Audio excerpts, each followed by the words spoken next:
안녕하세요. 이해란TV입니다. 예. 강인덕 장관님을 모시고, 예, 한 주간의 이 남북관계 또 미북관계를 비롯해서 한반도의 이 안보적인 상황에 대해서 좀 진단을 해보도록 하고요. 또 이어서 장관님께서 바라보시는 근현대사 가운데서 북한의 대남 적화 전략 공세에 대한 특강을 해주시도록 하겠습니다. 미국의 브루킹스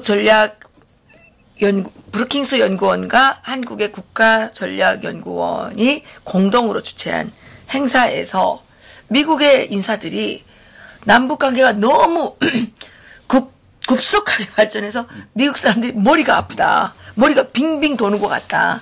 그러면서 지금 미 의원들 가운데서도 이렇게 급격한 남북관계가 이렇게 지금 가는 게 좋지 않은 일이 일어날 것이다. 이런 경고를 아주 심한 경고를 하셨더라고요. 원래 그분들이 그렇게 말하는 스타일은 아니시죠? 그동안에는 한미동맹이 지금 70년이 계속되고 있는데, 네.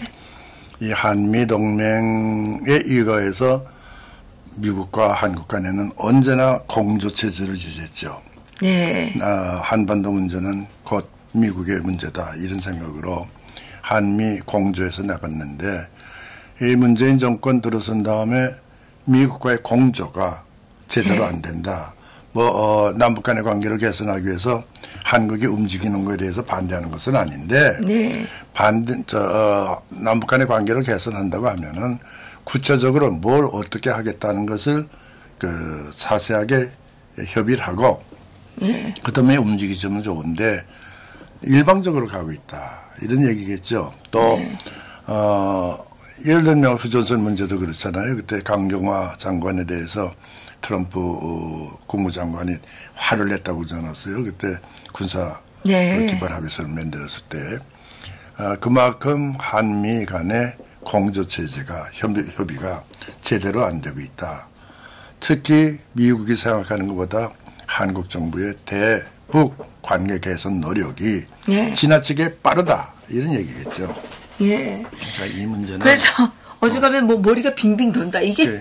난 너무. 그렇죠. 그러니까 그만큼 어떻게 대한민국 정부가 나갈지에 대해서 잘 모르겠다. 어디까지 갈려는지 이런 얘기겠죠. 예. 지금 언론에 나오기를 김영철 통일전선부 부장이 미국으로 간다고 하는데. 나는 이 문제는 조선번에 최선희 예. 차관 있잖아요. 예. 최선희 차관이 러시아 갔다가 돌아왔다가 북경 지나서 스웨덴으로 갔다고 그랬어요.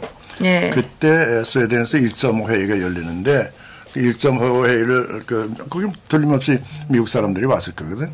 그래서 예. 거기서 맞는다는 걸 보고 거의 미국의 제2차 김정은과 트럼프 간의 순회회담이 가까웠구나 하는 생각을 했는데 네. 17일 날 김영철이가 워싱턴에 간다는 거 아닙니까? 그렇죠. 워싱턴에 가면은 하루 지나서 18일경에 아마 회의를 하겠죠. 회의를 하고. 네. 근데 이 제목 이번에 내용이 뭐겠습니까? 뻔하죠. 제2차 트럼프 김정은 예. 순회회담. 예. 어디서 언제 어떻게 할 것인가 이 문제겠죠. 예, 그렇죠. 근데 무엇을 논의할 것인가를 사전에 협의해야 될 거 아닙니까? 그렇죠. 그동안에 작년 2월 12일 날 싱가포르 회담에 잘못이 뭔 아니? 네. 전혀 트럼프가 북한이라는 건 모르고 예. 외교 정책이 모르고 덤벼들었던 것 같아요. 예. 그래서 3월 9일 날 우리 측에서 안보실장하고 소훈 국정원장들이 가서 예. 직접 만나지 않았어요. 만나서 북쪽에서 김정은이가 비핵화 할 생각이 있는 것 같다. 그러니까 즉석에서 회담하겠다고 그러지 않았어요. 그러니까요. 예. 그러니까 그만큼 나는 그때부터 느끼는 게 트럼프라는 사람이 얼마나 한국 문제를 공부를 했을까, 연구를 했을까. 네. 아무 준비도 없이 털컥 들어가서 6월 12일 날 싱가포르에서 회담을 하다 보니까 어이없는 저런 합의서를 내놓은 거죠. 그렇죠. 거기는 북한의 비핵화라는 말이 전혀 한마디도 없을 뿐만 없어요. 아니라 그러니까 판문점 선언을 그대로 받아들이는 걸로 돼 있지 않았어요? 그러니까요. 그러니까 가장 어이없는 것이 한반도 비핵화라는 말과 북한 비핵화라는 말을 전혀 구분 없이 똑같은 걸로 받아들였다. 그리고 뭐 겨우 했다는 것이 맨 마지막 제4항에 나오는 미국의 유해 발굴 작업 아닙니까? 그거 외에 뭐 한 게 뭐 있어요? 그렇죠. 그렇게 썩지 않도록 하기 위해서는 이번에는 폼페오가 좀 더 워싱턴에서 김영철에 대해서 구체적인 안을 내놓으라 하고 얘기를 하지 않겠는가. 그런데 폼페오 장관께서 CIA 국장까지 하셨는데 그렇게 북한의 전략에 말려 들어갈 줄은 몰랐는데요. 지금 미국 국회나 언론들은 다 2차 정상회담, 미북 정상회담에 대해서 상당히 회의적인 시각을 갖고 있고 걱정을 하고 있다고 그러네요.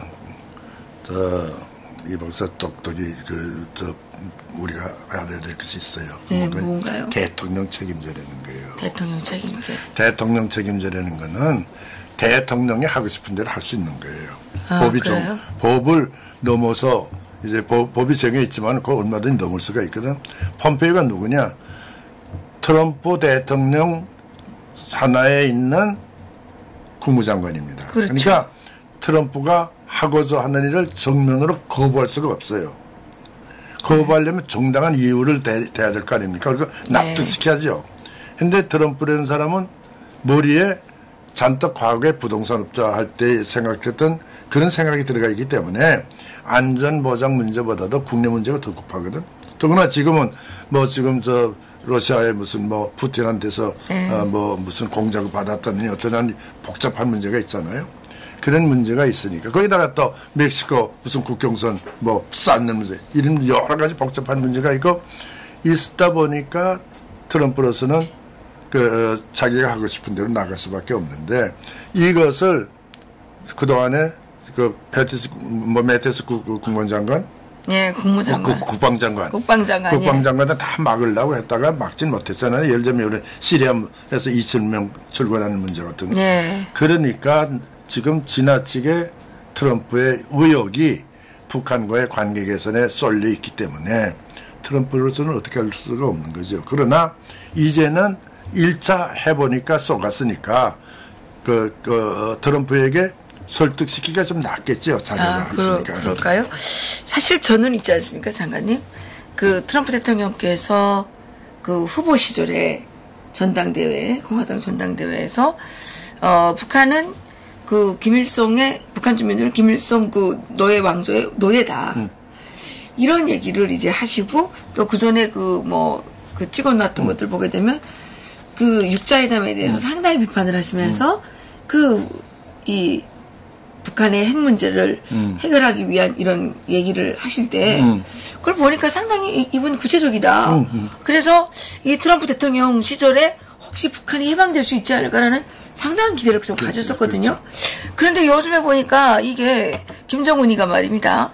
자기는 정신직 대통령이고 트럼프 대통령은 계약직 대통령이니까 지금 계약이 끝나기만을 지금 기다리고 있는 이런 상황을 왜 저분이 이해를 못하시나 너무 안타까운 마음이 있습니다. 근데 그 사람은 지금 아메리칸 퍼스트라는 말이 있지 않습니까? 그렇죠. 어떻게 해서도 미국에 돈 쓰는 걸 줄이고 국내로 돌리겠다는 얘기인데 그런 자기의 정책과 다 연결되는 거죠. 영직에서 한반도를 지키긴 지켜야 되겠는데 김정은에 대해서 어떤 협상을 통해서 김정은의 남침을 도발 행위를 중단시키면서 갈 것인가. 여기에 대해서 대단히 우리보다도 쉽게 생각하는 것 같아요. 힘을 누르면 되리라. 그런데 북쪽이 힘으로 눌러서 되는 나라가 아니거든. 그렇죠. 지금 근본적인 문제는 북한이 공산노예 왕조라는 것이고 그렇죠. 그게 지금 중국 공산주의가 완전히 무너지지 않은 것이 결정적 원인 아닙니까? 그 뒤에 중국 러시아가 있으니까. 그러니까 말입니다. 그러니까 저 힘을 언제나 여전히 제가 말씀드린 대로 대륙 세력 가운데 하나로 끼어 있으니까. 그렇죠. 그걸 배경으로 해서 밀고 나오는데, 더구나 지금 중국의 힘이 과거보다도 훨씬 강하단 말이죠. 그러니까. 경제적으로는 저 세계 2위니까. 아니, 뭐, 2030년에 가면, 지금, 그 미국이 3위로 떨어질 수 있다. 국가적인 총체적인 총량이. 물론, 뭐 그런 가능성이, 뭐 인구가 많으니까 그렇게 되겠지만은. 뭐 그렇대요. 쓸 때 뭐 실제로 미국의 그 GDP를 능가해서 미국의 소위 경제력 플러스 군사력, 파워, 힘을 뛰어넘을 수 있는 그런 가능성은 없죠. 지금으로서는 보이지 않는데, 막 그쯤 되면은 중국 내부에서 분란이 일어날 수도 있어요. 그러니까 총체적인 돈은 지금 중국이 많다면서요. 그렇죠. 그런 문제가 있는데, 문제는 지금 트럼프의 생각은 어떻게 해서라도 이 중국을 포위하는데 전력을 쏟으면서도 가능한 그 동맹국가로부터 보다 더 강한 협력을 얻어내자 더 많은 그런 그 전략이 지금 작용하고 있기 때문에 우리에 대해서도 싫은 소리가 많이 나겠죠. 그 가장 싫은 소리 가운데 대표적인 것이 뭡니까? 여기서 나오는 방위비. 예, 방위비. 2배로 내려니까. 근데 뭐 내고라도 지금 주한미군을 주둔시켜야 되는 거 아닙니까? 그러니까 그것이 지금 우리의 생각과 이 정부 생각, 이제 정부 주변에 있는 사람하고 조금 다른 것 같아요. 정부 주변에 있는 사람들은 미국에 대해서 한반도가 얼마나 너희들에게 귀중하냐. 그러니까 너희가 우리가 반대를 한데도 빼지 못하지 않겠느냐 하는 생각이 있는 것 같아요. 그러니까 교섭하면 교섭할수록 미국이 우리에게 구려오지 않겠는가. 그래서 배니까 그 뭐 절반 정도 줄이면은 50% 정도 트럼프가 내는 거에 한 50%로 하면 한 12, 3억이면 될 거 아닙니까? 막 그 정도로 타협하자 이런 생각을 갖고 있는지 모르겠는데 지금 트럼프는 너무 강하거든요. 지금 10번 이상 회담을 했는데 근데 문제는 저 사람의 그 기분이에요. 뭐 고만들려면 고만들라 하고 튀어나가 버리면은 나가서 우리에게 대해서 뭐 한미동맹 같은 깨자 뭐 이렇게 할 수도 있고 그러게 말입니다. 여러 가지 우리에게 압력을 가할 수 있단 말이죠. 물론 그런 군사적 압력을 우리한테 그렇게 가하리라고 생각 못하지만은 경제적 압력은 얼마든지 가할 수 있겠죠. 그 참 걱정입니다. 문제는 이번에 제2차 회담에서 회담 개최될 것이 분명한데 그래서 뭐 3월 달이 되는지 뭐 언제 되는지 모르겠는데 트럼프하고 폼페오가 이제 17일, 18일 그 사이에 이제 만나서 얘기할 때 무엇을 조건으로 내걸 거냐. 김정은의 생각은 분명하지 않습니까? 지난 1월 초하루 날에 나왔죠. 우리는 핵을 가지도 않거니와 실험도 안 할 것이고, 뭐 사용도 안 할 것이고, 딴 데 보내지도 않을 것이다 얘기했으니까 우리는 핵 보유국가다. 핵 보유국가를 인정하라. 그리고 나서 우리와 협의하자. 그 전제하에서. 그런데 미국은 그렇지가 않잖아요. 너희 갖고 있는 핵 리스트를 내놔라. 하야만 이게 협의에 응하겠다 이런 태도인데 이게 어느 선에서 합의가 될지 모르겠어요. 그렇죠. 지금 사실 이 상황에서는 한국이 북한의 비핵화에 대해서 더 강력하게 나와야 되는데 지금 이 정부는 어떻게 하나 지금 그 비핵화를 꼼수로 써서 이렇게 석여 넘기고 그 북한의 대북 제재를 지금 풀어줌으로써 그러니까 핵 문제는 우리 한국의 문제가 아니라 미국과 북한의 문제다. 이렇게 되면 ICBM을 개발 안 하겠다 하면은 미국에 도달할 수 있는 핵은 사용하지 않겠다는 얘기니까. 그러니까요. 여기에 트럼프가 오케이 할 가능성이 있다 이거죠. 근데 그렇게 되면 남는 건 우리는 어떡하느냐. 지금 700여 개 우리가 제일 문제죠. 단거리 미사일이 있고 중거리 미사일이 또 300여 개 있다고 하니까 약 1000기 정도의 단거리 중거리 미사일을 북한이 갖고 있다고 하는데 이렇게 되면 우리는 완전 핵 인질이 되는 거죠. 그러게 말입니다. 우리뿐만이 아니고 일본까지 되는 거죠. 그런데 지금 진행된 이 브루킹 연구소하고 브루킹스 연구소하고 그 한국 국가전략연구원 여기서 이게 나온 그 목소리가 뭐냐면 미국이 결국은 북한의 핵 보유국을 인정할 게 확실한 거 아니냐. 글쎄 그 가능성이 나는 상당히 있다고 생각을 해요. 왜냐하면 저걸 힘으로 눌려서 다시 말하면 경제 제재로 외교 제재로 이걸 막을 수 있느냐? 그동안에 해보니까 잘 안 되거든. 중국이 뒤에서 도와주니까. 그러니까 이젠 그렇게 하지 말고 인정해두는 조건 하에서 서서히 무슨 제거할 수 있는 방향으로 가자. 이렇게 전략이 바뀔 수도 있죠. 그럼 영원히 못하는 거잖아요. 근데 문제는 이런 그 미국의 전략 변화를 막는 노력을 우리가 해야 될 텐데 그 막는 노력이 없다는 것이 전 문제라고 생각해요. 그 만약 경우에 그러면 일본은 핵무장 안 하나요? 일본이 핵무장 가능성에 대해서는 없는 건 아니죠. 지금 일본에 제 친구들이 많이 있는데 안전보장하는 예를 들면 그 경도 대학의 교수들이던가 안전보장하는 친구들은 미국이 만약에 북한의 핵을 인정해 준다면 우리가 가만히 있을 수 없지 않느냐. 그래도 핵무장하자 이렇게 나올 텐데 그런 얘기를 하고 있어요. 그래서 내가 물어봤어요. 당신네 얼마큼 그 핵 원료, 맞아, 핵폭탄을 제조할 수 있는 플루토늄을 갖고 있느냐. 그랬더니 놀랄 만큼 갖고 있죠. 약 40톤. 난 1000개인 줄 알았는데. 40톤이면 아마 9,000개 정도 만들 수 있겠죠. 9,000개요? 그럼 만드는데 걸리는 시간은 얼마입니까?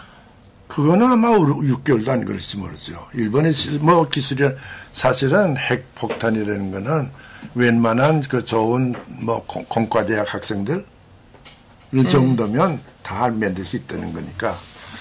문제는 일본이 핵을 가진다고 할 때 과연 미국이 거기에 대해서 동의할 것인가 하는 문제가 있으니까 이렇게 되겠죠. 나토식으로 핵을 갖다 놓겠다. 갖다 놓되 너희들하고 나하고 우리하고 같이 방아쇠 당길 수 있는 건 같이 운운해서 하자. 이런 과정으로 가지 않을까 저는 생각하는데 그렇지 않아도 일본에는 그 칠함대가 많이 오고 있잖아요.